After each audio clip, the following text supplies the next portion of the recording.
Bom, boa noite a todos os internautas que acompanham a rede social do nosso mandato. É uma alegria, uma honra muito grande para nós receber este grande brasileiro que vai conversar conosco nesta noite aqui, durante 1 hora, nestes bate-papos. Eu prefiro chamar assim, né, Requião? Eu sei que está na moda falar em live, mas eu prefiro chamar de um bate-papo, né, sobre o que está acontecendo no nosso país, quais são os nossos caminhos para tirar o Brasil desta profunda crise em que ele está colocado.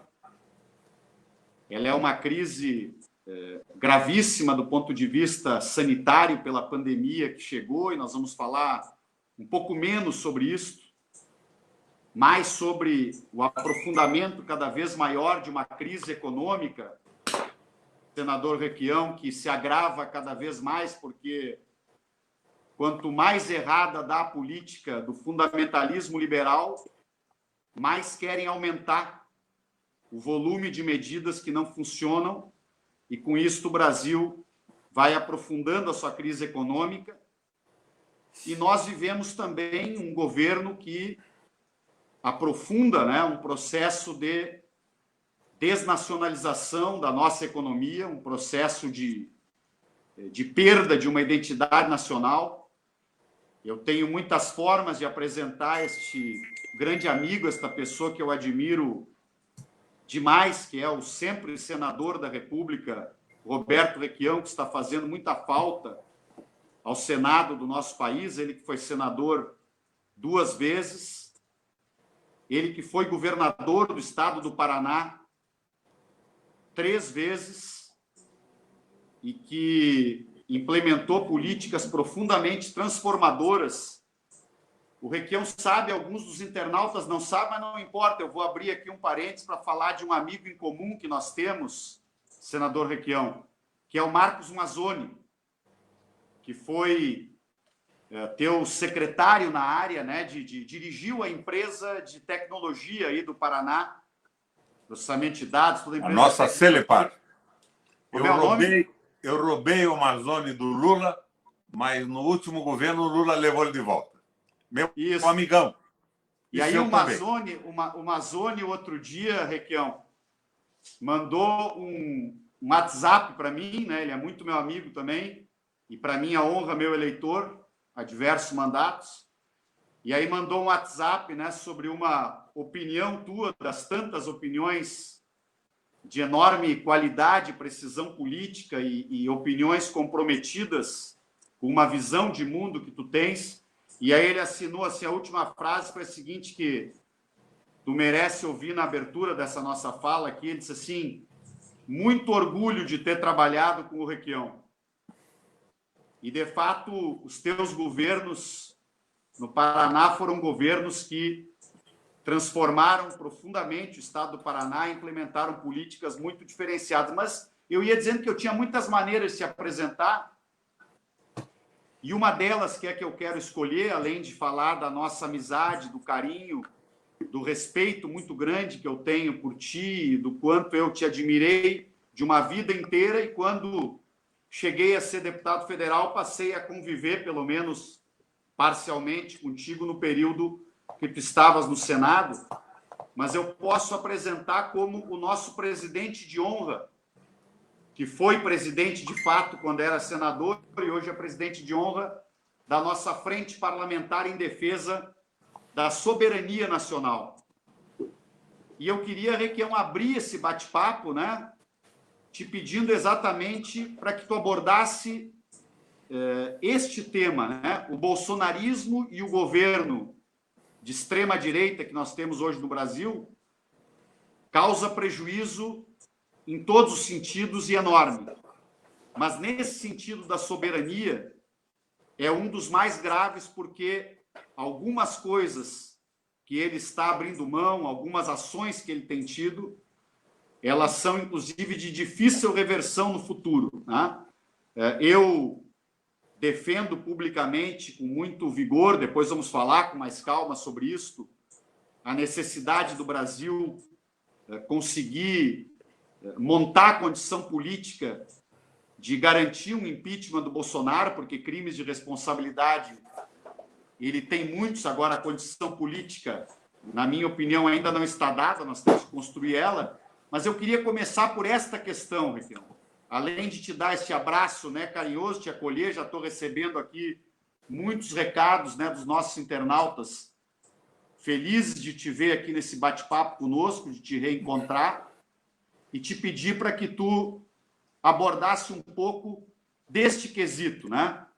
O bolsonarismo, esta ascensão da extrema-direita, de uma visão neofascista no Brasil, e o impacto disso sobre a soberania e o nosso projeto de nação.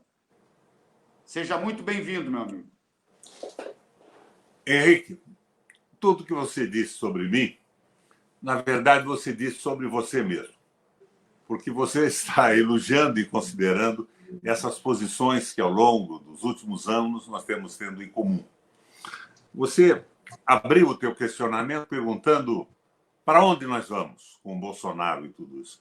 Daí eu me lembrei do Lewis Carroll, escritor americano que escreveu Alice no País das Maravilhas. E do que eu me lembrei? Tem um momento que a Alice perguntava para o gato que ri: onde fica a saída? E o gato olha para ela e responde: depende. E ela: mas depende do quê? Ele diz: depende de para onde você quer ir. O Bolsonaro é um animador de picadeiro. Ele nunca teve posição. No passado, ele defendeu a Vale do Rio Doce contra a privatização do Fernando Henrique. Sugeriu, inclusive, o fuzilamento do Fernando Henrique e de mais 30 mil brasileiros entreguistas. Você lembra disso? A internet tem esse texto em vídeo e a gente pode acessar a qualquer momento. Bolsonaro é um oportunista. É um parlamentar do baixo clero. O Bolsonaro é aquele parlamentar, como a gente está vendo agora, com as últimas revelações, que manipulava salário de funcionário, ele e os filhos. É aquele parlamentar clássico brasileiro. Ficava com salário, manipulava verbas de gabinete em seu favor e nenhum princípio. No seu peito nunca bateu um coração brasileiro e nacionalista, um oportunista. E agora, no picadeiro, ele diverte o Brasil com as suas asneiras, as suas pataquadas, diverte do italiano divertere, desviar do que importa. Enquanto os bancos, que têm como operador o Paulo Guedes, vão acabando com a possibilidade de construirmos ou de continuarmos a construção do nosso processo civilizatório, liquidando as leis trabalhistas, a previdência dos trabalhadores, colocando o capital acima do trabalho de uma forma extraordinária. Bolsonaro está a serviço de um golpe dos interesses geopolíticos dos Estados Unidos, macroeconômico dos Estados Unidos, e dos rentistas e banqueiros brasileiros. O Guedes não é um economista. O Guedes é um financista, é um operador do interesse do patrão rico. Então, nós temos que procurar um caminho para isso. E eu tenho colocado com ênfase que este caminho não pode ser essa frente ampla. Não pode ser essa frente ampla. É bem bom ouvir a tua opinião sobre isso, sobre essa questão das frentes, que está se debatendo muito, e eu já tenho lido muito do que tu falaste. Foi bom tu entrar nisso, Requião. Fica bem à vontade para colocar. O nosso governo do Lula, eu apoiei o governo do Lula, eu me rebelei depois com a política econômica do Joaquim Levy, do Meirelles. Foi uma frente ampla. Foi um acerto em que se praticou uma espécie de uma social-democracia tupiniquim, mobilizada pela sensibilidade, pela identidade do Lula com os pobres. É indiscutível que ele melhorou a vida dos pobres, colocou milhões de pessoas no mercado de trabalho, os filhos dos trabalhadores nas universidades. É evidente que isso aconteceu, ele melhorou o salário mínimo e tudo mais. Mas ele fez um pacto com o capital financeiro. Eu lembro do Lula, naquelas reuniões anuais da revista Domino Carta, que ele dizia: precisava um presidente socialista para os banqueiros ganharem tanto dinheiro como estão ganhando. ganharam muito dinheiro. Mas à medida que caiu no mundo a social-democracia europeia, que passou a existir por causa do medo, pânico dos muito ricos com a Revolução Soviética, depois que a Rússia participou da derrota do nazismo, eles perderam o medo e resolveram tomar de volta tudo que eles tinham cedido por medo do comunismo. Políticas trabalhistas, valorização das minorias, voto das mulheres. Isso tudo passou a ser o objeto de destruição do capital financeiro, que queria o poder absoluto, como tinha antes do chamado perigo soviético, que tanto os apavorou. E isto, no Brasil, foi colocado, de certa forma, pelos nossos governos, como uma social-democracia tupiniquim. O governo se associou ao capital financeiro. O Banco Central passou a ser comandado pelos interesses dos grandes rentistas e dos banqueiros. E o Lula se dedicou às políticas compensatórias, que foram, na minha opinião, muito boas para o Brasil. O povo experimentou comer 3 vezes por dia, viajar de avião, ver o filho numa universidade. É uma bobagem dizer que isso foi uma negação. Mas esta frente ampla, na mão da nossa companheira Dilma, só sobrou. Porque, em determinado momento, eles não queriam mais as vantagens que se estava dando a eles no comando da economia, mas queriam retomar todos os direitos concedidos aos trabalhadores, pela CLT do Getúlio Vargas, pela incorporação no Brasil de todos os avanços de garantias do trabalho no Ocidente que nós incorporamos. Eles queriam interromper o nosso processo civilizatório. E montaram... Aliás, este foi, que eu me deixe só te interromper, este foi, como nós sempre falamos, o centro do motivo do golpe, né? Foi ter acesso a uma política econômica que concentrasse renda, que atendesse, que pudesse entregar o petróleo brasileiro e os interesses geopolíticos que se moveram para levar o golpe adiante. De qualquer maneira. Então, eram interesses geopolíticos e interesses macroeconômicos norte-americanos. Era o consenso de Washington. Daí veio aquele cara do IPESP, lá de São Paulo. Como é que é o nome dele? Aquele cara é o que foi o autor da Ponte para o Futuro, do Michel Temer. Esse cara foi o secretário da Fazenda nosso no governo do Lula. Como é que é o nome dele? Me fugiu o nome. Marcos Coimbra. Também me escapou, mas daqui a pouco a gente lembra. Eu peço para a Priscila botar aqui no WhatsApp. Alguém que está nos ouvindo aí vai tuitar já. Vai tuitar para nós. E faz aquele projeto Ponte para o Futuro, que é a tentativa da retirada de todos os direitos do trabalhador e o predomínio absoluto do capital estrangeiro e a transformação do Brasil numa nação de terceira, quarta categoria, subordinada como um Porto Rico da vida aos interesses dos Estados Unidos, mais desenvolvido e militarmente mais forte do que nós. Então, o que eu acho agora é que nós temos que considerar que o Lula, na circunstância, fez, naquele presidencialismo de coalizão, o que podia. Mas o presidencialismo de coalizão é uma frente ampla e acaba sendo o instrumento de dominação do trabalhador e de cessação do desenvolvimento do Brasil. Falei na tribuna do Senado muitas vezes que, em 1980, Henrique, o Brasil industrialmente produzia mais do que os tigres asiáticos. E quais eram os tigres? Tailândia, Malásia, Coreia do Sul e China. Hoje nós não produzimos industrialmente 10% do que eles produzem. Nós nos submetemos à Guerra Fria. Era os Estados Unidos, o arauto da liberdade, o comunismo russo da escravidão. Isso acabou. Não existe mais comunismo no mundo, pelo menos naquela forma antiga. Isso evoluiu, modificou, se adaptou de mil maneiras nos poucos lugares onde ainda subsiste essa visão que tem como base fundamental o princípio das grandes religiões, a solidariedade, o amor, a identidade com a população mais pobre. E nós entramos nesse jogo. Nós precisamos agora de uma frente popular, nacionalista e democrática. E precisamos de um programa que devolva esperança ao brasileiro. Henrique, não é o programa dos meus sonhos que eu imagino agora. Você sabe que eu venho de uma família de guerreiros populares. O meu trisavô foi o lugar-tenente do Frei Caneca na Federação do Equador.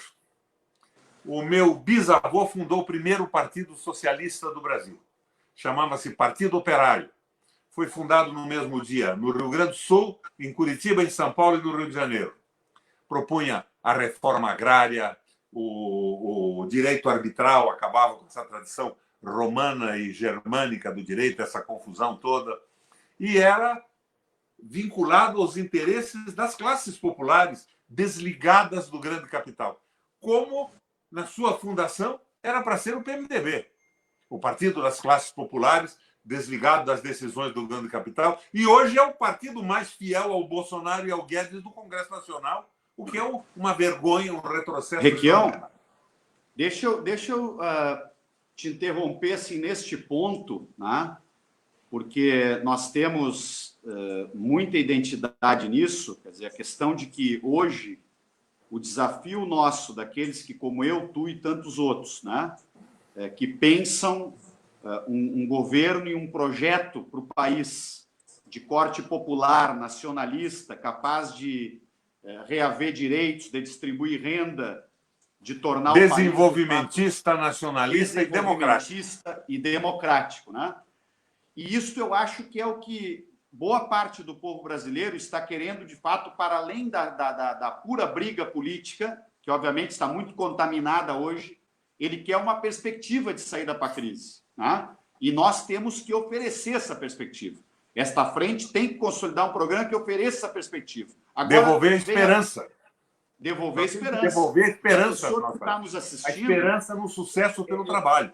As pessoas que estão nos assistindo, seja aqui, seja numa entrevista de rádio, seja numa tribuna, quando se pode usar, que inclusive agora com essa função remota, o parlamento está muito parado, mas isso é um outro papo, né? Ela quer solução para o desemprego, para a renda dela, para ter uma escola digna, para que o filho dela tenha uma perspectiva de poder estudar, fazer uma universidade, ter um emprego digno, etc. Então, esta frente democrática, popular... E essas portas o Lula abriu. Hã? Essas portas o Lula abriu. Ele falhou na retomada do desenvolvimento. Esta frente é fundamental e, nesse sentido, nós temos que trabalhar para que hajam menos projetos pessoais nas oposições e mais unidade política.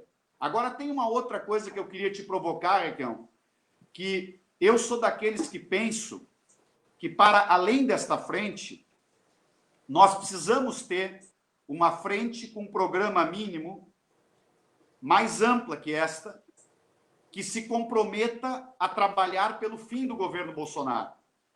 Sim, Bolsonaro fora já.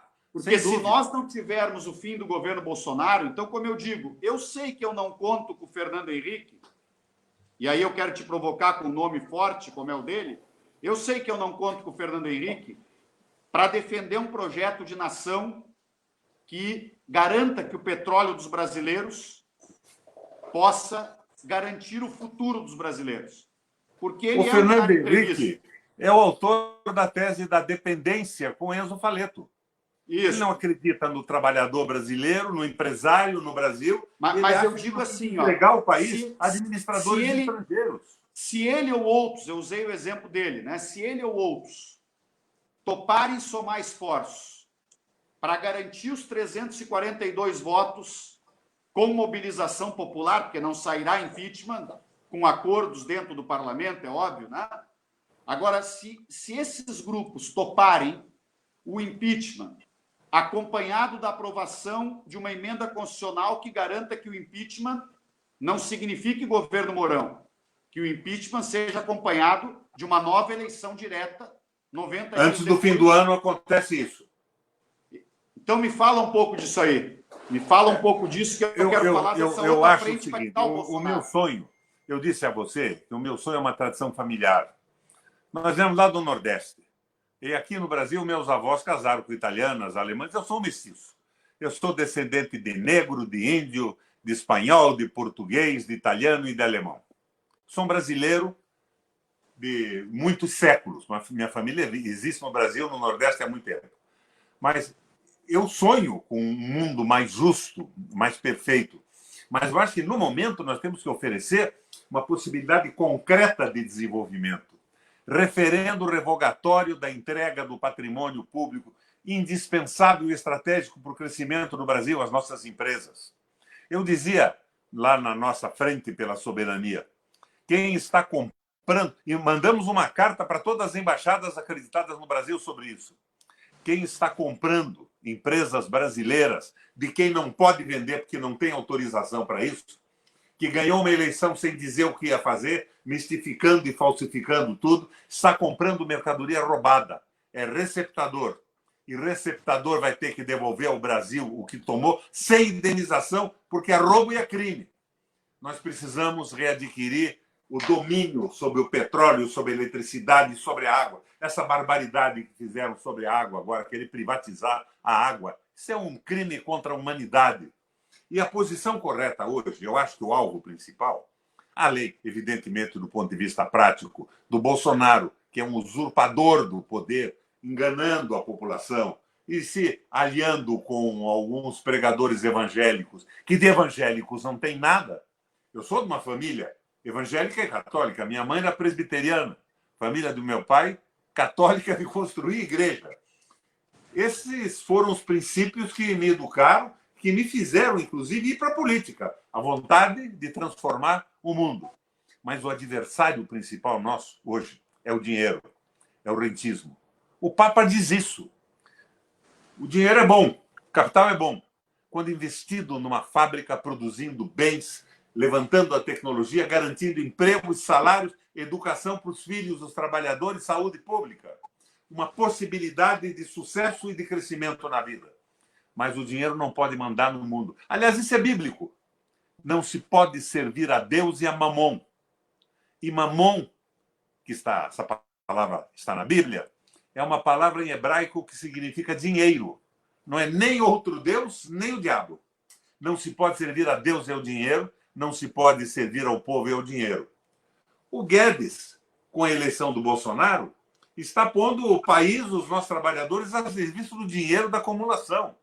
Então, esse programa o chamado tem que passar por aí. Vadio, né, Requião? Que tu gosta de usar a linguagem capital vadio. Né? Capital vadio, quem cunhou esse termo foi o Mangabeira Unger. É, mas tu usa seguido, eu te ouvi falar muitas vezes dele e eu gosto dele também. É o capital que o cara quer ganhar dinheiro sem produzir nada, ele só quer ganhar dinheiro na especulação. Tá? Só que não produz o botão de uma camisa, a peça de uma máquina, um bem econômico, não produz nada.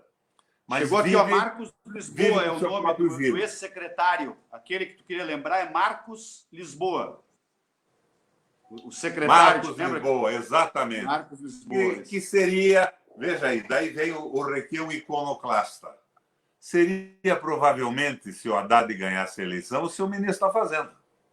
Não, nós não ia deixar isso acontecer. Eu, tu e outros não iam deixar acontecer. Do PESP, o Marcos Lisboa é o presidente. É duro. Eu, por exemplo... Veja, eu considerei o Haddad um baita ministro da Educação. Eu era presidente da Comissão de Educação do Senado, trabalhei junto com ele, apoiei no que pude, e foi um ministro extraordinariamente produtivo. Mas quando ele mudou o programa de governo do PT durante a campanha, dizendo que ele incluía no programa o Banco Central independente, independente de quem? Independente do parlamento, independente do presidente, independente do Brasil e absolutamente dependente do setor financeiro e do capital rentista. Daí eu fiquei meio chateado. E é a formação de USP. Eu assisti ontem ao Roda Viva do Haddad. Olha, Henrique, ele melhorou para burro, hein? Ele fez uma comunicação brilhante. Ele se comunicou com a população, ideias fluentes e tudo mais, mas desviou de todos os grandes problemas que eu acho que nos levaram ao desastre e à perda do poder, que é o Banco Central subordinado a um projeto nacional, a revogação da privatização de empresas públicas estratégicas, não que nós não tenhamos empresas públicas que não deviam nem ter sido fundadas, ou que deviam ter sido criadas num determinado momento e se esgotaram depois, e ficam sobrevivendo com planos de cargos e salário sem fazer rigorosamente nada. Eu não sou ortodoxo nisso, mas empresas estratégicas têm que voltar para a mão do Brasil. Então, nós temos que ter um projeto mínimo, enxuto.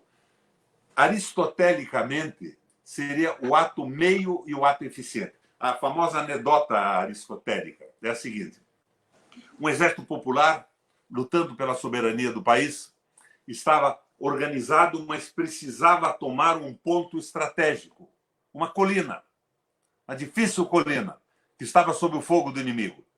3 hipóteses surgem. O primeiro comandante escolhido dá uma olhada na colina, olha o equipamento que tinha, os homens que tinha, e diz: não vou, não posso, não tenho meios e não tenho homens, não tenho equipamento para tomar essa colina. Um ato extremo de covardia. Eu acho que essa é a frente ampla com Fernando Henrique, Maia e tudo mais. É um ato extremo de covardia. O segundo diz o seguinte, avaliando os homens, o equipamento, eu posso tomar essa colina.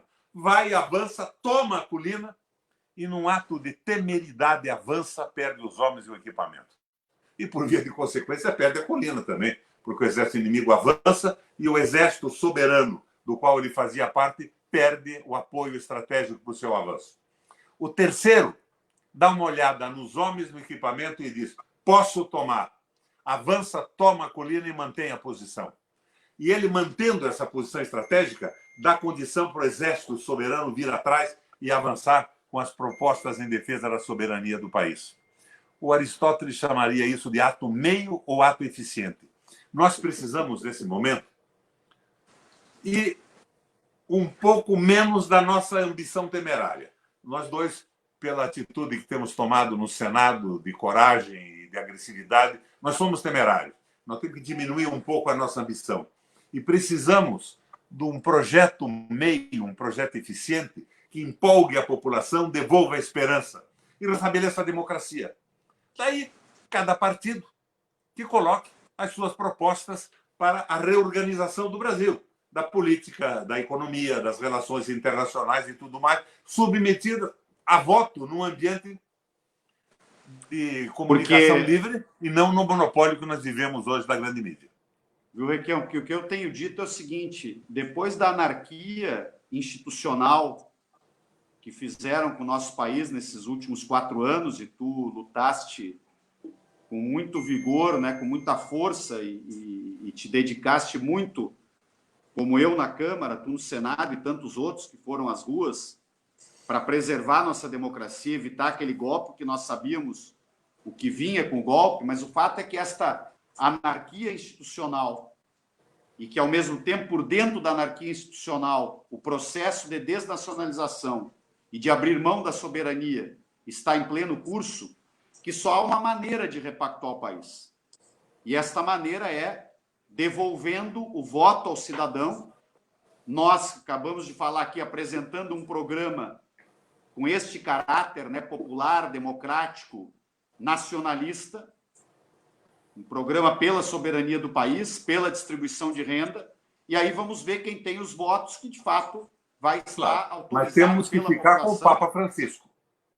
Com certeza. O inimigo principal é o capital financeiro, o capital vazio. Tem que ser o alvo. Com certeza. Nada de Banco Central independente. Banco Central destinado a fazer cumprir um projeto de desenvolvimento e de valorização do trabalho. Eu era candidato a prefeito de Curitiba, depois de ter sido deputado pela metade do período, né? Eu fui candidato a prefeito contra o famoso Jaime Lerner, que era a joia preciosa da direita brasileira, que tinha algumas ideias urbanísticas boas, mas que não tinha sensibilidade política em relação ao trabalho, aos direitos do povo e tudo mais. Eu me preparei para ser prefeito. Eu fiz um curso da Fundação Getúlio Vargas de urbanismo e passei, diz que elogio em boca própria a vitupério, passei em primeiro lugar. Daí eu passei a visitar prefeituras do mundo progressistas que eram bem-sucedidas. Bolonha, Ferrara, Roma. Fui conhecer as New Towns, as novas cidades na Inglaterra, máquinas de morar construídas depois da destruição das bombas V2 alemãs com a derrota do nazismo. Eu conheci a cidade Sória, a primeira cidade linear do mundo na Espanha. Então eu vim apetrechado para ser prefeito. E na prefeitura eu tive uma dificuldade enorme nos primeiros 6 meses. Eu sabia tudo sobre urbanismo, mas as máfias internas dominavam a estrutura. Tinha máfia de advogado, máfia de engenheiro ligadas a grupos econômicos e tal. Mas acabei conseguindo fazer uma bela administração, que na minha época foi considerada pelos institutos de opinião a melhor do Brasil. Isso me levou ao governo do Estado. Por 3 vezes ao governo do Estado, 2 vezes ao Senado da República. Mas eu fui liquidado agora, nessa última eleição. Todos os institutos Mas tu fosse liquidado pesquisa, pela máquina de fake news, né? todos os institutos de pesquisa diziam que eu era o senador eleito do Brasil e que eu seria o mais votado proporcionalmente à população. Mas eu não percebi que, através do WhatsApp, eles estavam me destruindo. E eu não percebia, porque o WhatsApp manda pessoalmente para uma pessoa, você não vê essa matéria ser publicada. Ela é dirigida em massa. A Joyce Asselman dizia que eu tinha uma aposentadoria de R$450 mil por mês. Aquele outro perobão lá do Congresso Nacional, aquele Frota, aquele maluco, que agora é adversário do Bolsonaro, botava coisas contra mim, a campanha do Bolsonaro. Agora, por que isso? Não só porque eu fui bem sucedido como governador, mas porque eu, como você, somos nacionalistas. Nós estávamos dizendo que queríamos as empresas estratégicas de volta. Eu fui, com alguns outros candidatos, escolhido para ser derrotado. Milhões de reais foram jogados na destruição da minha imagem. Agora, como você está vendo, nesse momento, eu e você não fomos muito atingidos por isso. Eu não tenho mandato, eu não tenho salário, mas continuo sendo brasileiro e acho que, com tudo que aprendi no Parlamento Europeu Latino-Americano, que eu presidi na Frente de Soberania, eu tenho a obrigação de estar nessa luta e ajudando a fazer o que nós estamos fazendo aqui agora. Estamos discutindo para formar opinião. Requião, deixa eu te perguntar uma coisa, que um tema que tu tem um enorme acúmulo pensando no Brasil é a questão econômica, né? Que nós temos identidade, jamais Banco Central independente, tu já falaste, eu assino embaixo, já participei de muitos debates sobre isso, mas diante desta catástrofe econômica que o país está vivendo, que é o somatório de 2 problemas. Primeiro é porque o Brasil vinha operando a economia, né, nesta lógica do fundamentalismo liberal. E até março, até março, de janeiro a março, nós já tínhamos perdido 1,5% do PIB antes do coronavírus. Antes do coronavírus. É um acelerador desse desastre. Exatamente. Então, o país já vinha mal. Tu falaste muito bem, o primeiro trimestre mostra isso, e os anos também do Temer mostram isso. Mas agora vem o coronavírus e países como o Brasil, a crise se agrava ainda mais, né? Então, salta aos olhos primeiro o óbvio, né? Aquilo que nós sempre defendemos, que um papel estratégico dos investimentos públicos é fundamental, além de outras medidas. Eu também penso como tu, não tem problema, por óbvio, o setor privado tem papéis importantíssimos em diferentes áreas, mas áreas estratégicas devem ter a gestão e o planejamento público, porque tem que defender o interesse da nação como um todo. Mas agora vem a pergunta que muitos internautas estão fazendo, eles estão perguntando sobre saúde também, mas eu preferi ir para a economia, né? Quer dizer, se tu fosse o ministro da Economia ou o presidente da República hoje, quais as medidas que tu tomarias neste momento para começar a tirar o Brasil da crise, mesmo dentro da pandemia? Eu estudei saída de países nos últimos anos, na Alemanha, nos Estados Unidos, no Japão e a própria China. Na Alemanha, que vivia uma recessão brutal e era refém de uma dívida do Tratado de Versalhes, que retirava todo o capital e evitava que a Alemanha se desenvolvesse, ela cresceu nas mãos de um economista chamado Horace Greeley Yarmashach. Este cara, da noite para o dia, inventou uma vinculação da moeda com uma cesta de cereais e acabou com a inflação numa semana. E, posteriormente, ele baixou a rentabilidade do capital vadio, a taxa Selic lá deles, não sei como se chamava, e criou uma moeda não moeda que chamava-se MEFO, porque era ligada ao setor metal mecânico. Então, como é que funcionava isso? Os rentistas que estavam vivendo à custa da rolagem da dívida pública alemã e que não podiam investir lá fora, porque não havia conversibilidade no marco naquela época, como não há no Brasil hoje, mas a Alemanha tinha uma economia complexa, foram surpreendidos e disseram, mas se não tem rentabilidade, nós vamos simplesmente ver o nosso dinheiro, o nosso capital virar poeira. O Schacht disse não. O Estado alemão está fazendo uma parceria com grandes empresas, principalmente do setor metal mecânico, para a reconstrução da infraestrutura alemã. E lançou uma garantia que chama-se MEFO. Era uma moeda não moeda, não era papel. Então, eles entravam, por exemplo, num plano para construir as autobanas, as superestradas, e o Estado alemão garantia 4,5% de lucro ao ano, que era muito naquela época. Eles entraram todos. Então, nessa parceria com as grandes empresas alemãs e o Estado, eles recuperaram a Alemanha e em 6 meses não tinha mais desemprego, que tinha sido fantástico anteriormente. Nos Estados Unidos, baseado nessas ideias de investimento público, mas com algumas modificações, o Roosevelt criou o New Deal, né? O novo pacto. O que era o novo pacto? Investimentos pesados do Estado. O Estado passou a construir portos, dragar caminhos de acesso aos portos, canais, escolas, hidrovias, e esse investimento público mexeu com a Alemanha. E em determinado momento, baseado em ideias de um economista chamado Taylor, o Henry Ford pega essas ideias e joga numa linha de montagem. O que o Taylor dizia? Você aumenta a produção e a produtividade de uma fábrica não é aumentando estupidamente o horário dos trabalhadores, a jornada. Você aumenta especializando os trabalhadores. Com essas ideias do Taylor, ele criou a linha de montagem. E o Fordinho começou a ser construído. Aliás, eu tenho um na garagem aqui, viu? Aquele Fordinho antigo Tem um mesmo antigo? Tem. Eu tenho um 29, não é o modelo T, mas é o bem antiguinho. Mas daí ele começou a produzir um carro maravilhoso, rapidamente, com qualidade. Que um grupo de trabalhadores se especializava na fundição do bloco, o outro da caixa, o outro na montagem, e o outro na lanternagem. E a economia americana toda estava em recessão brutal, mas era complexa, como é a brasileira hoje, passou a entrar na linha de montagem. O Roosevelt, que era o presidente da República, ficou entusiasmado. Resolveu dar ao Henry Ford a maior condecoração da história dos Estados Unidos dada a um empresário. Você sabe o que aconteceu? O Ford recusou a condecoração. E o Roosevelt ficou espantado. Mas como que se recusa? Você está ajudando a salvar os Estados Unidos. O Ford disse não. Se todo mundo entrar na linha de montagem, nunca mais os Estados Unidos saem do subdesenvolvimento. Mas por quê?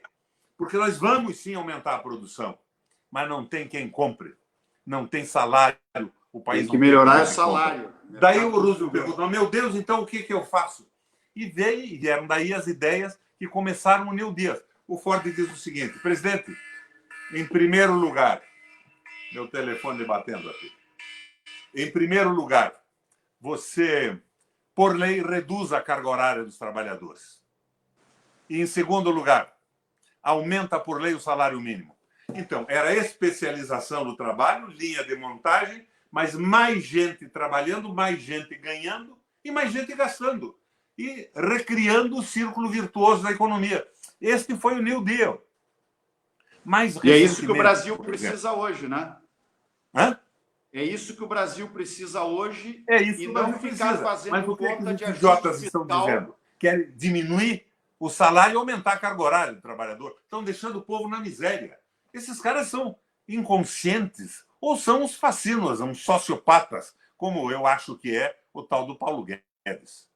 Mas daí, na crise de 2008, 2009, eu aqui no Paraná, como governador, não tinha muita manobra, né? O governador não maneja a economia.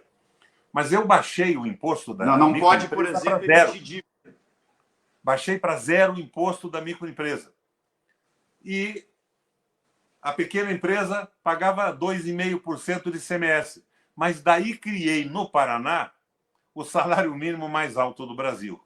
O empresariado não reclama. Embora uns imbecis aqui da Federação de Indústria gritaram comigo, não queriam isso, queriam que eu baixasse o imposto, mas o salário continuasse escravizador do trabalhador.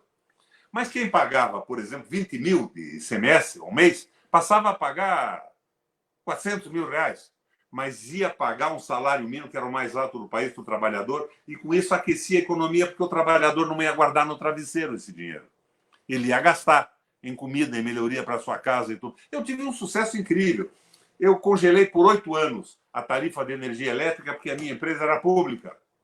E congelei por 8 anos a tarifa de água do Paraná. E mesmo com esse congelamento e com uma administração séria, eu consegui lucros incríveis nessas empresas e investimentos fenomenais. Eu fiz 2 hidrelétricas no Paraná.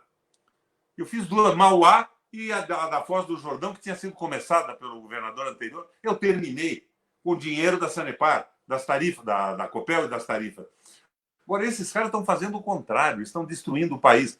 Eles estão imaginando como esse Marco Maciel do Capeta, que fez a ponte para o futuro, o Marcos Lisboa, boa parte da política brasileira, e empolgou o teu partido também, não você, eu tenho certeza disso, mas algumas pessoas se empolgaram, quiseram imaginar que, escravizando o trabalhador, interesses de fora viriam para aproveitar a mão de obra barata, como aconteceu lá há 40, 50 anos atrás, na China, onde o trabalhador não tinha direito nenhum, os americanos cresciam nos direitos e nos salários, e o capital americano saiu e foi para a China para aproveitar a semi-escravização.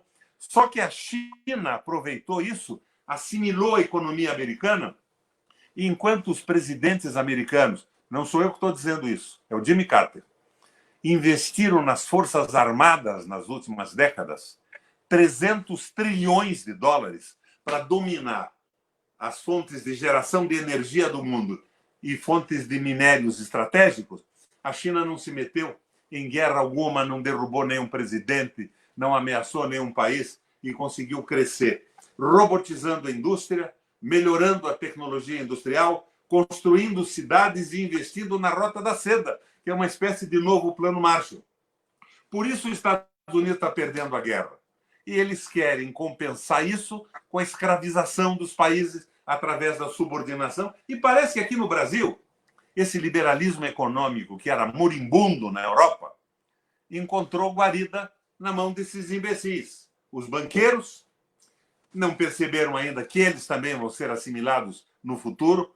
Eles não vão conseguir sobreviver com o capital norte-americano, o capital dos grandes países do mundo, vão ser domesticados rapidamente, com um idiota como Paulo Guedes, que é um operador do capital financeiro, do capital vadio, e esse sujeito, o Bolsonavírus, que é uma espécie de animador de picadeiro, que fica distraindo a população, enquanto o Paulo Guedes vai fazendo asneira e o Ricardo Maia vai pondo carteira verde e amarela em votação no Congresso Nacional. Daí é que eu digo, Frente Nacionalista, Democrática e Popular, ampla, programa mínimo para conseguir uma unidade nacional na crença da retomada do desenvolvimento. Mas nós não podemos cair na asneira outra vez de fazer a frente que o Lula fez, de botar o Meirelles na Fazenda, depois Joaquim Levy, e levar aquele bando de ministros que se demitiram do ministério para ir votar a cassação da Dilma. Repetir isso é uma asneira completa. Henriqueão, até porque o Brasil, né, e a história do Brasil já nos ensinaram que, em muitos momentos, fizeram os acordos por cima para virar determinadas páginas da história brasileira e que isto foi muito negativo para o país, né? Nós saímos do período da ditadura militar sem fazer o balanço correto sobre o que foi aquele período e, obviamente, isso está custando para nós hoje. Então, de novo, nós não podemos sair desta crise absurda em que colocaram o país, elegendo uma pessoa totalmente incapaz para governar, um programa totalmente entreguista, sairmos assim, tipo, te livra do Bolsonaro e coloca um outro no lugar dele para fazer o mesmo programa que o Bolsonaro. Nós temos que sair para um novo projeto de nação, um novo tipo de governo, uma nova forma de governar o país E por isso nós temos que debater, por exemplo, como, quando tu falas das alternativas para tirar o Brasil da crise, né, é preciso dizer claramente, tem que ampliar os investimentos públicos numa rede Sem de dúvida investimento. alguma. Como Por exemplo, fez o mundo inteiro para sair de crise isso, semelhante. e como está fazendo, né? Quer dizer, tu não pode falar essa coisa, eles estão dando a conta-gotas, por exemplo, o chamado auxílio emergencial, que eu prefiro chamar de renda mínima. Isso é indispensável para proteger o tecido social brasileiro e a economia brasileira. Tem que manter permanente um programa de renda mínima. Tem que Eu sou fazer favorável ao programa, mas veja bem, esse auxílio de R$ 600 e tudo mais é uma espécie da caridade do rico que rouba do pobre, mas quer ir para o céu. Nós temos que valorizar o trabalho verdadeiro da condição de estudo das novas gerações de filhos de trabalhadores. O trabalhador brasileiro não precisa de favor, ele precisa de oportunidade, de igualdade de oportunidade. Então é isso que nós temos que fazer. Mas tu vê que a situação nossa hoje, né, nem o crédito para que as micro e pequenas empresas sobrevivam está chegando na mão dessas empresas. Inclusive, muitas pessoas falam, e eu acho que isto é muito razoável, diante do tamanho desta crise, né, o Brasil deveria ter um programa de proteção de empregos onde subsidia a manutenção de emprego. Porque se nós entrarmos, né, numa cadeia de demissões em progressão, aí mesmo que a economia vai parar pelo motivo que tu acabaste de dizer, que o mercado interno fica liquidado. Nós vamos ter dificuldade de exportação e se o mercado interno se liquidar ainda mais, a roda da economia vai travar completamente. Então, em resumo da ópera, tem que endividar responsavelmente o país, tem que emitir moeda, porque é possível emitir moeda para fazer o enfrentamento. Tem que emitir. E emitir moeda na recessão não é inflacionário. Exatamente. Emitir moeda. E os bancos isso não querem. Os bancos preferem comprar um derivativo garantido pelo Estado. Exatamente. Porque eles estão dominando o Banco Central. Henrique, na crise de 2008 e 2009, me propuseram aqui dar incentivos fiscais que o Beto Richa e o Ratinho acabaram dando posteriormente. Por isso, o Beto Richa está na cadeia hoje, ou está com tornozeleira por aí, entre outras patifarias. E eu disse, não, eu vou zerar o imposto da microempresa, vou diminuir sensivelmente o imposto da pequena empresa e vou aumentar o salário mínimo regional. Vou congelar água e luz para esse Estado poder retomar o desenvolvimento. Eles queriam que eu desse incentivo para aquele cara da Suíça, lá da Ambev, como é o nome dele? O dono da Ambev, o mais rico do Brasil? Ah, meu Deus do céu. Nós estamos mal de memória, hein? É um milionário, é a idade, né? É o Alzheimer que vai chegando ali, bom. Mas veja bem, eles queriam montar uma fábrica moderna de cerveja aqui em Ponta Grossa. É o Lehmann, Zé Paulo Lehmann. Zé Paulo Lehmann. Eu disse que não, que eu ia dar incentivo para os pequenos, porque acabou ele ganhando, quando eu saí do governo, os incentivos que queria, e ele fechou uma fábrica, vamos dizer, que tinha 2.000 trabalhadores, e sem pagar imposto algum, ganhando incentivo do governo, ele abriu uma fábrica que é operada por computador da Alemanha, que tem, acho que, 30 ou 40 trabalhadores. Não tem cabimento isso. Nós temos que pensar no emprego e temos que pensar também em beneficiar setores... Proteger a indústria. A tecnologia possa ser absorvida pelo Brasil, porque ela não é conhecida suficientemente no nosso território. Mas eles pensam no dinheiro e atrás disso vem financiamentos de campanha, financiamentos de grupo de extrema-direita, essa loucura toda. Claro que o Brasil tem saída, é fácil a saída. Agora, eu quero mais do que foi o governo do Lula. Eu quero uma frente com propostas... A moda do Guerreiro Ramos. Guerreiro Ramos dizia que você não pode querer mudar tudo de uma hora para outra. Eu podia dizer para você, vamos fechar os bancos privados. Daí nós vamos bagunçar a economia de uma maneira definitiva. Não se faz uma barbaridade dessa de uma hora para outra. Você vai ter que disciplinar isso, tomar conta do Banco Central, fazer a economia funcionar a favor do emprego do Brasil. Henrique, mas, por exemplo, né? Com calma. Exigir conteúdo nacional nas compras públicas para proteger a indústria nacional. Nós aqui situações para o país avançar. Fechar o polo naval aqui em Rio Grande. Eles fecharam o polo naval em Rio Grande porque acabaram com a exigência de conteúdo nacional. E com isso tu abre mão da indústria brasileira. Isso tu pode fazer em diversas áreas a exigência de conteúdo nacional, né? Uhum. E disciplinar o dinheiro. Não há dúvida, tem que comandar o dinheiro, não pode ficar na mão dos bancos. Você sabe que o Lindbergh Faria, seu amigo, eu vi que a Priscila, que está dirigindo a nossa live, trabalha no gabinete dele. Nós tínhamos que ter convidado o Lindbergh hoje para bater o papo, eu, tu e ele, né? Grande figura essa Priscila, me lembro dela. Ela nos ajudava em umas lives que eu fazia no meu gabinete com o pessoal do PT e de outros partidos. Mas veja, o que eu ia te dizendo? Perdi o fio da meada. Onde é que eu estava? O dinheiro, tu estava falando do dinheiro, né? Que tem que regular a questão do dinheiro, tu estava dizendo. Né? Tem que regular a questão do dinheiro e tem que evitar o domínio absoluto do capital financeiro. Nós precisamos de emprego, de salário, de educação, de saúde, de desenvolvimento econômico. Eu queria pegar o gancho seguinte. Eu sou como o Brizola, né? Eu venho de longe. Eu costumo dizer que eu tenho 80 anos incompletos. 79 eu já fiz. Março do ano que vem eu faço 80. E espero aproveitar os 30, sempre, 40 anos que me restam de vida ainda trabalhando pelo país. Com salário, sem salário, a minha vida está dedicada a isso. Mas eu lembro que eu era oposição feroz ao Ernesto Geisel. O Ernesto Geisel era um ditador, era um fascistoide, mas no coração dele batia um coração brasileiro, ele era nacionalista. Ele valorizou a Vale do Rio Doce, a Escola de Engenharia do Exército, ele prestigiou a Petrobras, investiu.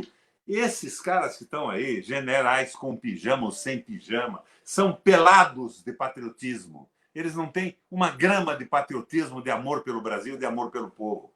Subalterno aos Estados Unidos. Diz que tem 3 mil militares no governo federal agora, duplicando os seus salários. A pensão de militar aposentado, reformado, mais um salário do Estado. Ninguém vibra pelo Brasil. Ninguém se identifica com o trabalhador. Isso é terrível. Agora, eu não acredito que isso seja o Exército brasileiro. O Exército que gerou patriotas, autoritários, que nós não suportamos como Geisel, deve ter nacionalista também. Não pode ser só filho do Frota. Eu espero que isso não seja assim.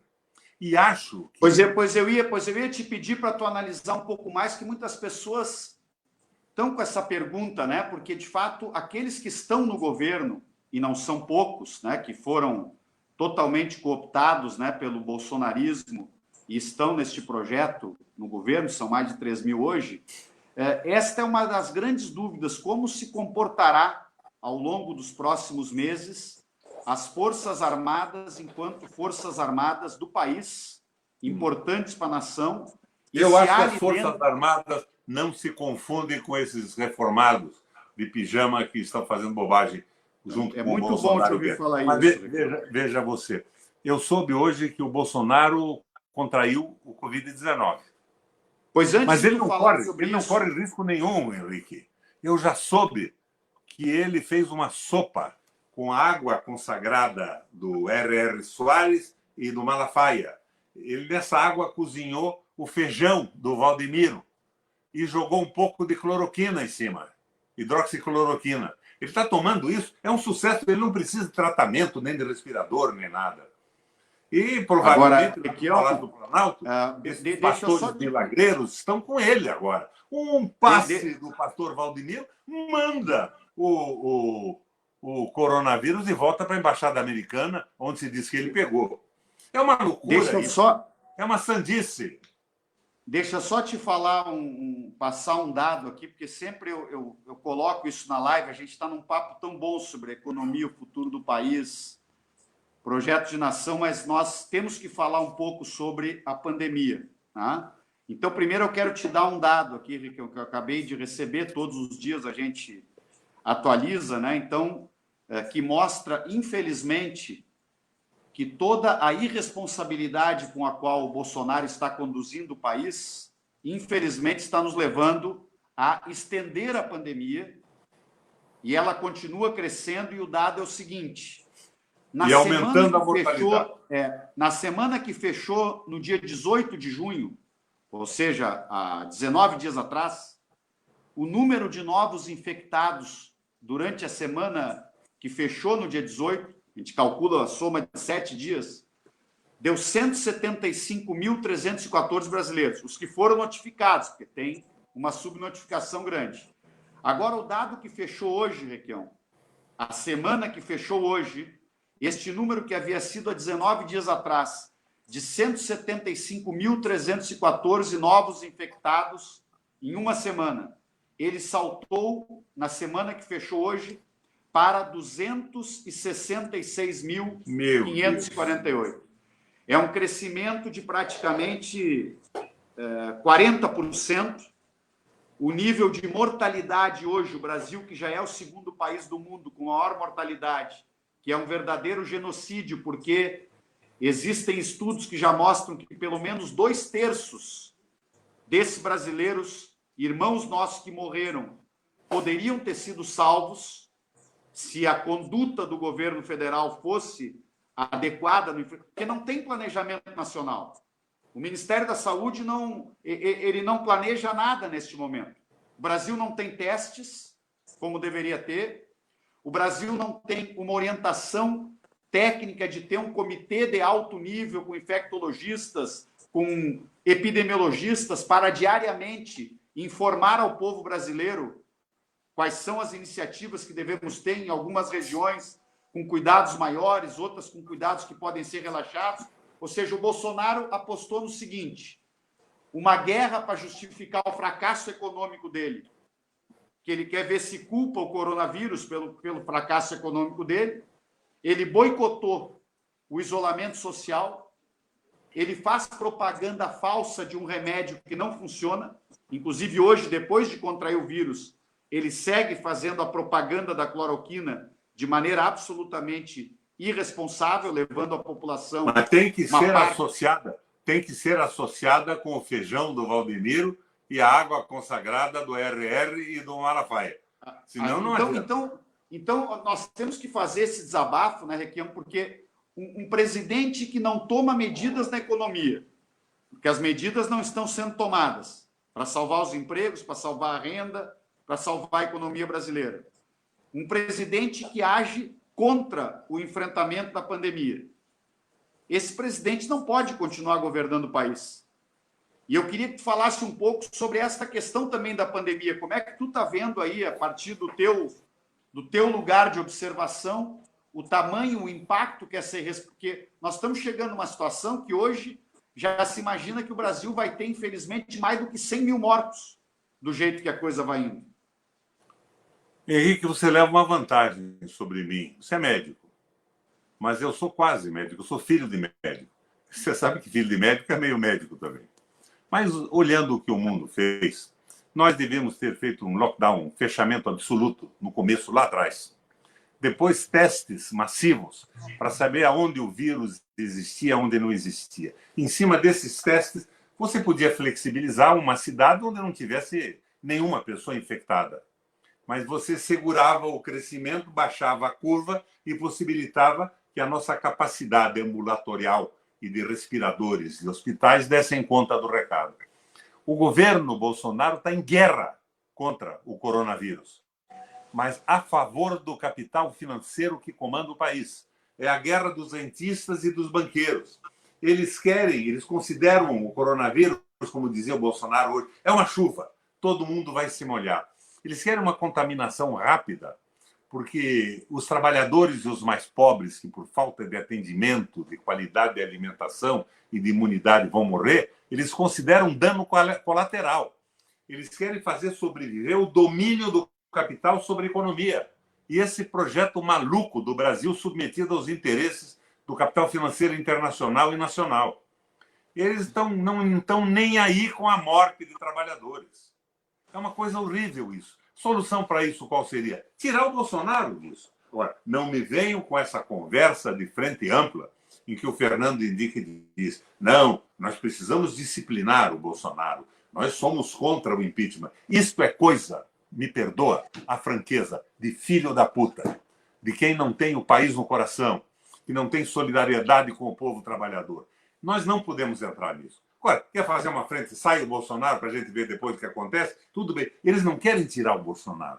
Como diria um bom gaúcho, eles querem pôr freio e bridão no Bolsonaro para a política do Guedes e do liberalismo econômico se consolidar no país à custa de um Congresso que está sendo comprado com favores da maneira mais sórdida, a moda do velho Fernando Henrique. Exatamente. E aqui a questão, como eu digo, né? Hoje mesmo eu li uma entrevista muito boa, Requião, do Marcos Nobre, que eu tenho gostado sempre de ler o que ele escreve, né? E ele diz: não me venham dizer que renovar as teses, né, de que o Bolsonaro poderia ser controlado por determinados setores, porque o único setor que de fato está controlando o Bolsonaro é, como tu diz, o grande interesse do capital financeiro. Claro, Esse é o que mantém ele no poder. É o que mantém ele. Aliás, e o esse está conseguindo fazer tudo o que quer. Porque os militares, esses que estão no governo, que alguns poderiam achar que, olha, eu vou fazer uma política adequada aqui, o cara pode ser de direita, não tem problema, nós somos de esquerda, de centro-esquerda, mas só que é uma questão de dignidade. Esse governo é uma indignidade, né? Este governo está destruindo o Brasil em todas as frentes, está acabando com a credibilidade do país, está rompendo parcerias estratégicas que o Brasil tinha no mundo inteiro, está submetido. Eu nunca vi uma submissão. O governo Fernando Henrique foi muito submisso. Agora, a submissão do governo Bolsonaro chegou ao ponto que é uma submissão a um único país e a um presidente. Porque eu, aliás, estou achando, Requião, que o Trump vai perder a eleição nos Estados Unidos. Sem dúvida alguma. Um pouquinho sobre isso. Que isso é muito importante para um movimento de mudança na política brasileira e mundial. Henrique, o Bolsonaro foi um efeito colateral. Ninguém queria o Bolsonaro presidente. Mas eles desmoralizaram a política, nós todos éramos ladrões, tinha que botar gente nova que não sabe o que está fazendo, e eles queriam comandar tudo através de Banco Central Independente. No Senado, na época que eu estava lá, o Renan Calheiros propôs a independência do Banco Central. E tinha gente apoiando. Eu disse a você o que aconteceu com o programa do PT na eleição. E hoje não tem ninguém dizendo que não quer isso. Colocam propostas que são propostas de aliança com o capital financeiro de novo. Disso nós não precisamos. Tem que valorizar o povo, valorizar o trabalho, valorizar o Brasil, mas a moda do Guerreiro Ramos. Se aparecerem com radicalismo, imaginando que vão destruir, reconstruir o Brasil em 24 horas, eles vão atrasar ainda mais o nosso processo civilizatório. Depois do Covid, o que vai acontecer? Uma hora tu me disseste, depois, Henrique, uma hora tu entrasse nessa frase, depois nós saltamos de assunto. Qual é que é a tua avaliação pessoal, com toda a tua experiência na política, sobre a possibilidade de nós conseguirmos levar adiante o impeachment do Bolsonaro? Bom, primeiro eu quero dizer a você que nós estamos indo para o caos econômico. Lembra daquele período anterior ao Lula? Povo desesperado, assaltando armazéns de comida, depósitos, supermercados, que no Paraná já começou. Há 2 semanas já assaltaram um caminhão de frango aqui perto de Ponta Grossa, perto de Curitiba, perto da cidade de Ponta Grossa, na estrada. Nós estamos entrando numa crise pesada, nós precisamos do projeto. Agora, Henrique, o Congresso Nacional, com esse centrão, com essa história de frente ampla, não vai fazer nada. Esse pessoal está fazendo a mesma coisa que os militares. Eles não querem saber se o Brasil está bem ou se o Brasil vá fanculo.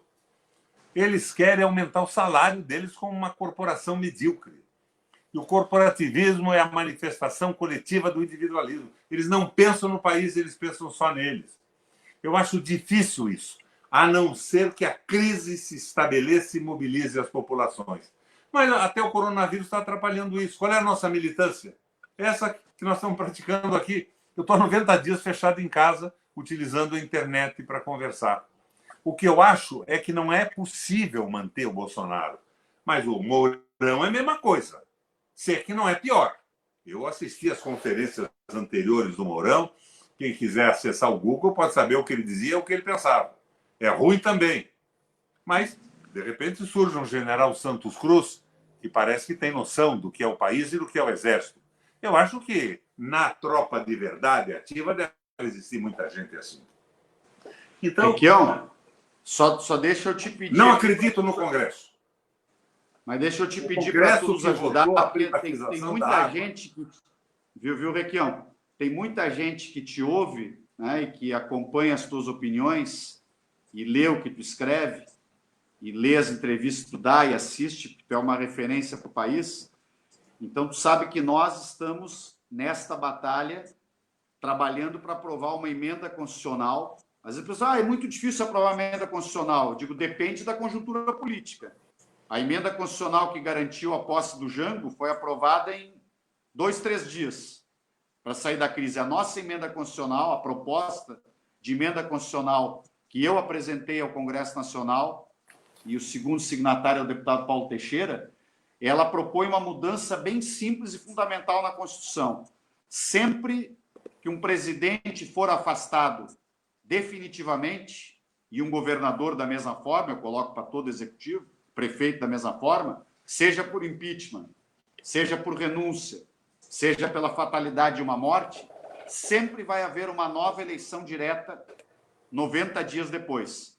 Porque se essa emenda constitucional fosse lei, na época do golpe contra Dilma, não adiantava o Temer ter tramado o golpe, porque ele não ia virar presidente da República.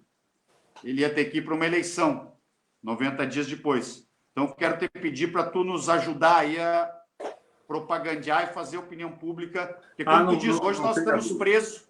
Nós estamos presos aqui na internet, que é uma coisa boa, porque é o que nós podemos fazer, mas eu estou acreditando que o impeachment vai ganhar musculatura quando nós vencermos o período duro da pandemia e pudermos voltar para as ruas. Tá? Até nisso o Bolsonaro nos atrasa, porque a irresponsabilidade dele está estendendo a pandemia. Ele quer fazer guerra de carreata para abrir comércio, só que o que resolve o problema da economia é superar a pandemia e não fazer guerra de carreata para abrir ou fechar no dia A ou no dia B. Todos nós queremos abrir o comércio. Obviamente, temos que abrir sempre que possível, porque faz parte do nosso compromisso. Mas o comércio Agora, fechado... vai voltar. Comércio fechado precisa de apoio do Estado.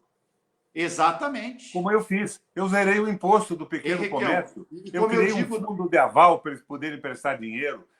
O Estado tem que entrar para a consolidação disso. Agora, o Estado dá dinheiro para os bancos e não dá para a população. Você sabe que o Ratinho, aqui no Paraná, criou uma bolsa semelhante à federal de R$50.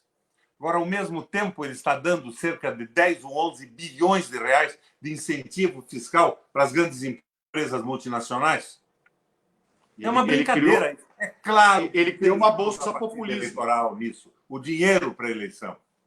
Não, o que eu estava dizendo, Requião, que quem estuda economia com seriedade sabe que esta crise econômica que se aprofundou com a pandemia, ela é causada pela pandemia e encontrou uma economia global que vinha com toda esta característica negativa que nós falamos aqui.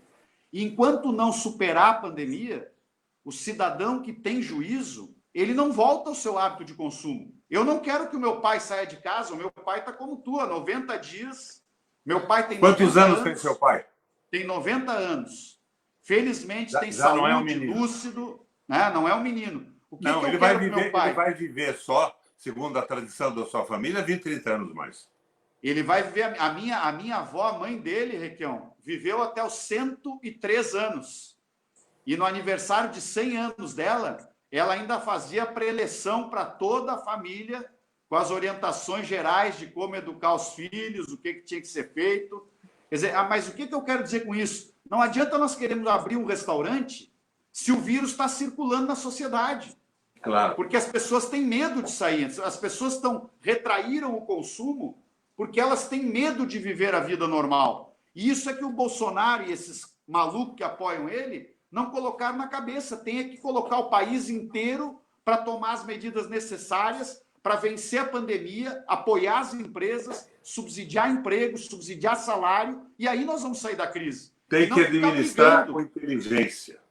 Exatamente. Mas, meu amigo, eu já tomei muito do teu tempo, eu sei que tu também tem aí que... Eu não sei se tu é cozinheiro, é tu que cozinha hoje ou quem é que vai cozinhar a janta aí na tua casa hoje? Hã? Quem é que vai cozinhar a janta hoje aí? Tu que é o cozinheiro ou é a esposa que vai cozinhar hoje? Eu gosto de cozinha, eu sou chefe. Mas minha mulher tem assumido tudo aqui, está trabalhando feito uma doida. Para passar o tempo, ela trabalha 24 horas por dia.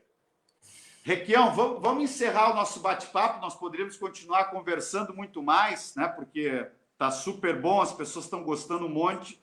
mas eu tenho que te liberar, já faz 1h10 que a gente está conversando. Quero te pedir para te dar, assim, aquele recado de um brasileiro que é apaixonado pelo Brasil, como tu é. Eu sempre me emociono quando te vejo falar com esta força e com esta firmeza. E se tu quiser fazer para os nossos internautas uma sugestão de leitura nesse período de pandemia, eu também sempre peço isso no final aí das nossas lives. Então, a palavra é tua para se despedir desse nosso livrinho. Te dizer que eu fiquei muito feliz de me reencontrar contigo. Um livrinho que eu estou lendo é do italiano, chama-se Os Engenheiros do Caos. É sobre a utilização da internet e a criação do Beppe Grillo, do Partido das Cinco Estrelas na Itália, com a manipulação de informação. Muito interessante. Eu pensei que sabia tudo e estou aprendendo muita coisa. Não me lembro o nome do cara. O nome do livro é... Engenheiros do Caos. Agora, veja bem.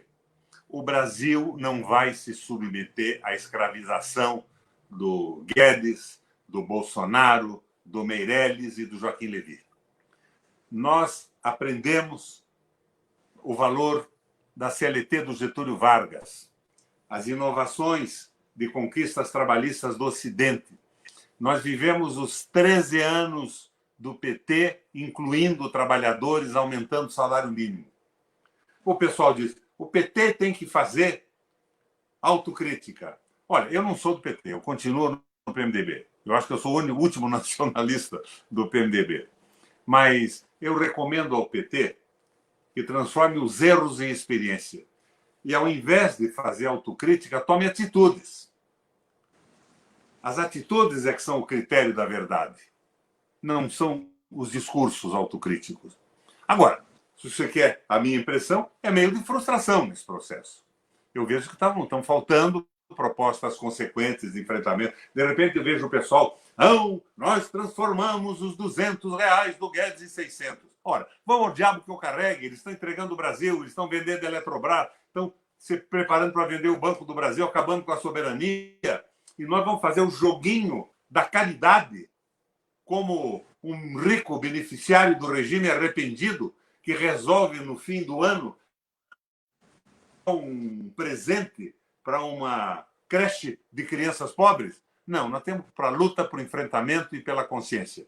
E com a crise que vai existir em função do Guedes, do neoliberalismo, acelerado pelo coronavírus, esse país vai se levantar. E nós temos que estar prontos para apresentar uma proposta para o país. Senão, nós vamos ter uma crise como uma que eu vivi na minha juventude. Eu estava na França na Revolução Estudantil de 68. Daniel Cohn-Bendit, Régis Debray, Marshall McLuhan, contra o mundo. A França se levantou, o mundo se empolgou. Vamos mudar tudo, está tudo errado. Não tinha proposta, não tinha organização partidária. E o que nós conseguimos, eu estava lá, foi derrubar o ministro da Educação. E tudo ficou como dantes no quartel de Abrantes.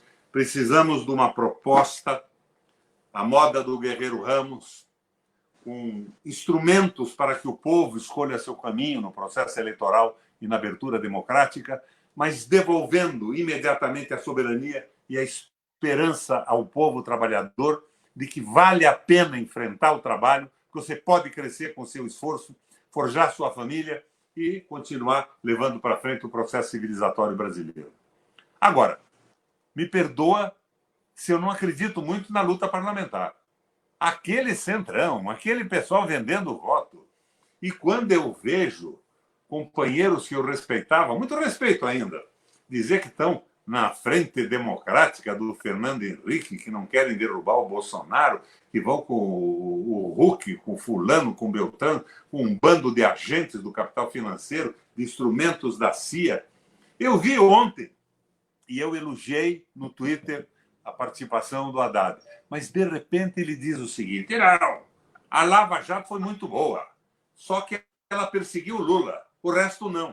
Ela perseguiu o Brasil. Ela estava tentando desmontar a opinião nacional. Agora, eu não vou dizer que não tem ladrão no PT, no PMDB.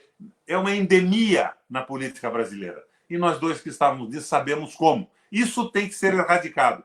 Mas eles foram agentes estrangeiros para acabar com a soberania brasileira e tirar direitos do nosso povo. Nós temos que estar pronto, porque a crise vem de baixo para cima. Proposta, Muito bem. proposta delineada. Requião, Agora, um não com abraço esse bem Marcos grande. Lisboa, né? Não, Pela não, não, não. madrugada. Nós Jesus, aprendemos Maria muito, José, livrai-nos do mal. todos nós aprendemos muito com alguns erros que foram cometidos e quando o povo brasileiro se levantar, como tu diz, e nos der uma nova oportunidade de um governo de caráter nacional e popular, nós vamos aproveitar essa oportunidade muito bem e vamos trabalhar com muito para honrar a confiança que vai vir de novo para o nosso lado.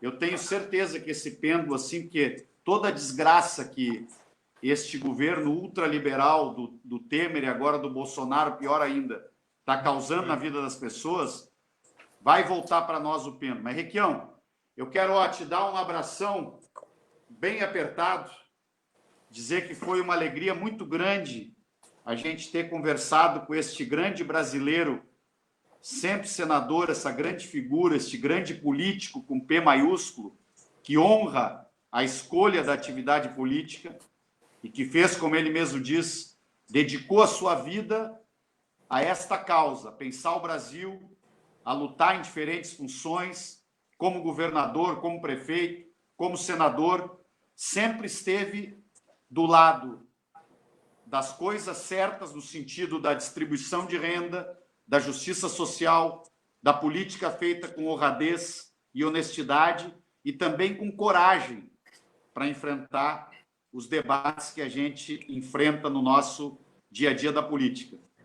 Então, Requião, um abraço bem grande e em breve a gente se encontra. Se continuar essa quarentena, eu espero que ela termine o quanto antes para a gente se encontrar nas ruas. Eu até estava dizendo antes de começar que o último convívio pessoal nosso foi um grande dia aqui em Porto Alegre, que o Requião, como nosso presidente de honra da Frente Parlamentar em Defesa da Soberania Nacional, veio a Porto Alegre, fizemos ali no centro de Porto Alegre, né, um grande debate, estava o Requião, estava o Patrus Ananias, reunimos lideranças de diversos partidos aqui em Porto Alegre, PDT, PSB presente, PT, PSOL, PCdoB.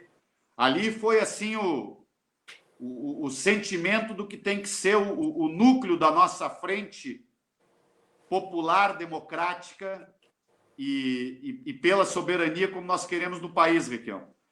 Então, um abraço grande, meu amigo. Vamos retomar a frente de soberania. Eu conversei com a Zenaide ontem. Boa. Vamos ver se fazemos pela internet funcionar de novo. Agora, Henrique, você sabe que eu tenho raízes gaúchas também. A minha avó era filha de um alemão e de uma bugra de Nonoai. Minha avó Cristiana Weigenkeiner, nome de alemão e filha de bugre. E quando eu voltar a Porto Alegre, nós precisamos marcar o almoço.